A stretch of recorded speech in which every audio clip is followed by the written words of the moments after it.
Hi guys, welcome back. Today, me and Jim, are in Canton. We think Canton. Jimmy said it's Canton, Michigan. They're bringing me up here for my birthday.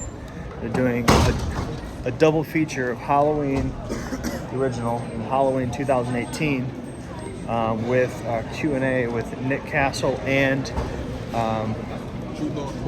Jude. That's not his name. Not Jude Law.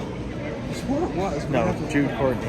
Yeah, so the Michael Myers from Halloween and Halloween 2018. So it should be pretty cool. We're here at Imagine. This one looks pretty cool. It looks kind of different than ours. I'll show you around. James Jude Courtney is his name. So here's the Imagine here. They've got this cool rotating thing. Pretty neat. Arcade games. I wish ours had arcade games. Is there a Star Wars thing happening? Oh, makes sense. There's stormtroopers. There's a big ass guy playing Chewbacca. I think he's in stilts. It's pretty cool. Nice. Alright, so this Imagine was super cool, but we're in the wrong town. So we gotta drive about 20 minutes to like the next town, to Novi, Michigan. So I got popcorn. Jimmy got some popcorn though, so we're having a good time. Let's go.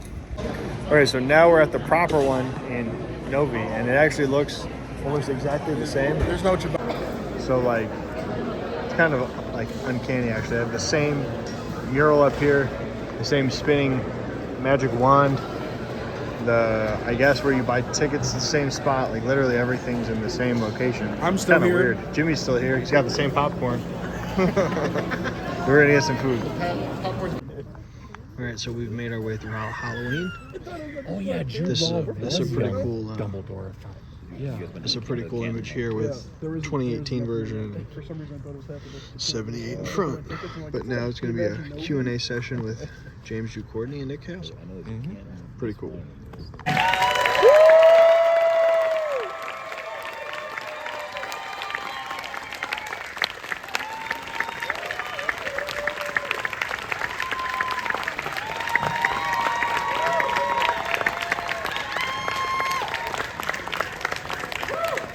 All right, as they make their long walk up here, we're gonna go over a couple of things. Look at how menacing they are. Look at that.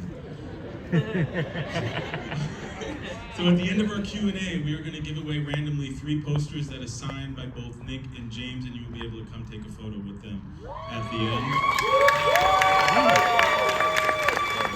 And one other interesting, nerdy thing that I'm gonna share with you, that was the first time 1978 has played on a laser projector. So you experienced something very cool that our friends in Hollywood put together for us last week and allowed us to play it here on a laser projector. So that was... Yeah, the legend. Yeah, he's just my friend. Right, So, right.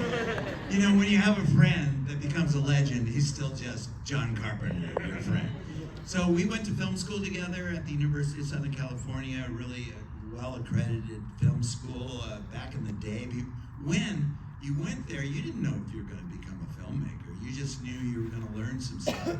But right before we came in, a person named George Lucas graduated, and he started, he did a few movies. So you started to feel, maybe I can make a career out of this. In any case, John and I did movies in film school together. We actually, in our senior year together, worked on a Academy Award-winning short. So we had, everything was downhill from then, because none of us have made Academy Award-winning movies since. But John was the first one out of the gate. He did a picture called Dark Star. If you haven't seen that, you gotta see it. How to play the shape. Nick Castle and I have never talked about this character ever, not once. He came in about 3 weeks in to shooting. The moment Nick and I met, we were like brothers from another mother. I mean, we were just fast friends, and we've been very good friends ever since.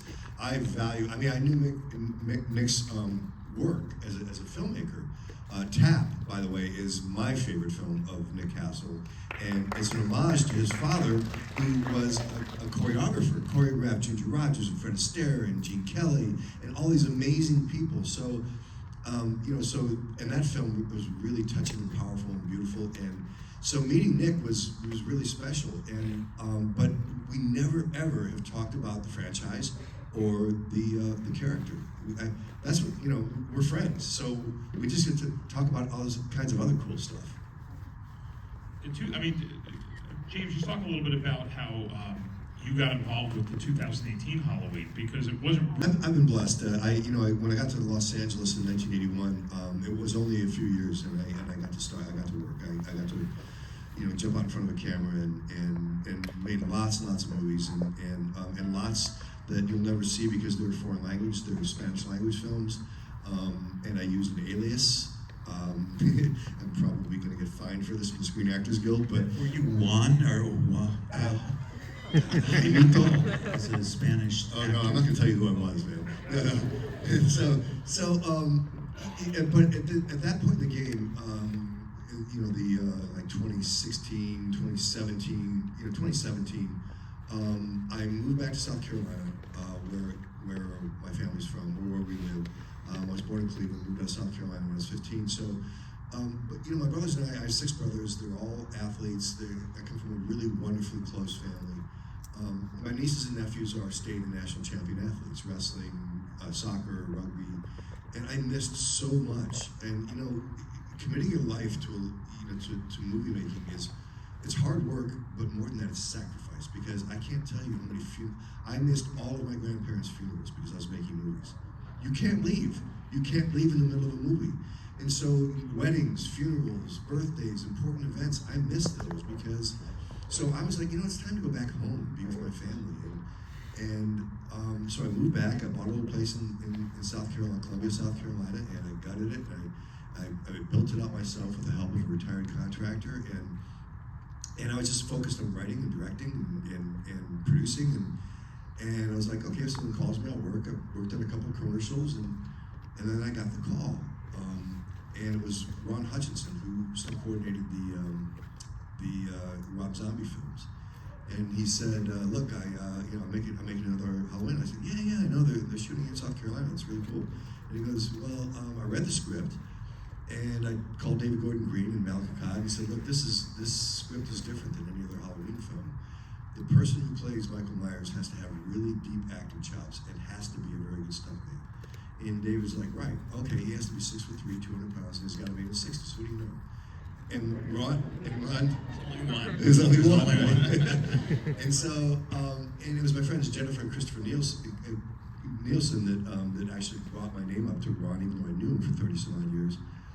So I went down, they called me, and I went down to Charleston to be put on tape in front of the casting director, talking about acting and training and stunts and weapons and all the fun things. After they put me on tape, I walked out to the parking lot and got in my pickup truck, because if any of y'all been down south, a man's got to have a pickup truck. Got to have a pickup truck. Ain't a man unless you got one, though. And so I get my truck, and I'm not even in the parking lot. I get a call from Blumhouse. And they're like, are you available? Yeah, I'm available. Cool. Kiss of death in the work, in our business.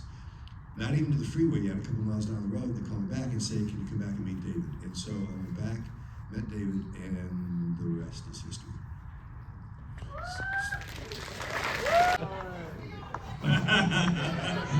Okay, we'll go for free. I'm going to do the breath. Well, actually, just to make sure you understand, in the last 3 movies, David Gordon Green, the director, called me up after I did my little cameos and said, Nick, in the first one especially, 2018, he said, Nick, I have this great idea. Would you go into post-production, look at the movie on the screen, and then do all the breathing for the character? And I went, oh, that is so cool. When you hear what he had to do, this is much easier. So I did. I did all the breathing for the character in all 3 films, and so I feel like, come on, that's really the most important thing. So here's the breathing.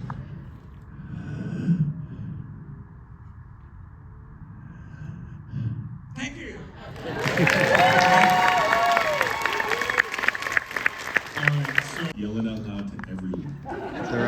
taking a picture of the audience. All right. Posters. Posters.